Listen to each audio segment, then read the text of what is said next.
saya ini baru pertama ke kantor Kertanegara ini. Terakhir saya bertemu Pak Prabowo di Menhan, dari kantor Menhan. Waktu itu berbicara tentang teknologi pertahanan. Tapi kali ini saya memang bertemu beliau karena saya merasa bahwa bangsa ini butuh persatuan kaum nasionalis, butuh saling mendukung, butuh kebersamaan, karena Indonesia 2024 ke sana, Indonesia harus dijaga bareng.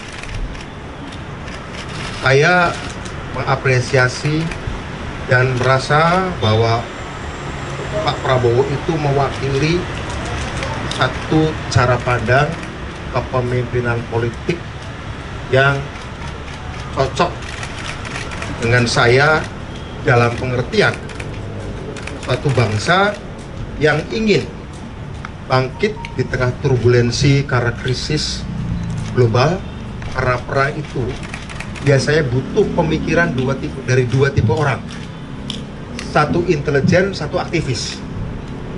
Karena kalau ada orang politik latar belakangnya intelijen atau tentara atau latar belakang aktivis, kedua jenis orang itu biasanya mampu berbicara hal-hal strategis secara komprehensif. Pengalaman hidup mereka di masa muda itu selalu bergelut dengan hidup dan mati. Mereka berpikir bagaimana aku selamat tapi cita-cita tercapai, tapi bukan untuk kepentingan diri. Selalu bicara pengorbanan dengan resiko-resiko yang paling tinggi.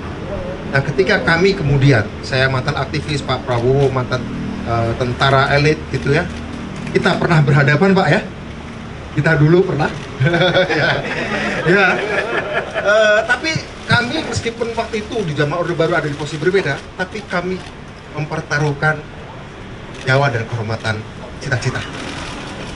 Ketika sekarang sudah demokrasi, ketika sekarang situasinya sudah lebih baik bagi bangsa ini untuk saling dewasa membicarakan perbedaan-perbedaan, maka kita mengenang masa lalu sebagai masa lalu, dan masa depan bukan untuk kami berdua tapi untuk bangsa. Karena itu saya mengapresiasi, saya mengajak Pak Prabowo, ayo jalan terus, mudah-mudahan kita memberikan dukungan agar orang-orang terbaik bangsa ini seperti Pak Prabowo tidak terus diganduli masa lalu.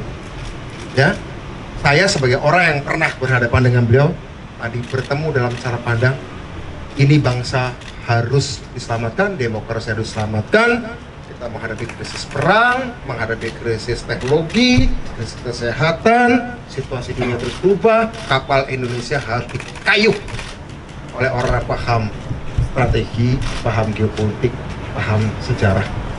Karena Indonesia adalah kapal besar, bukan panggung entertainment.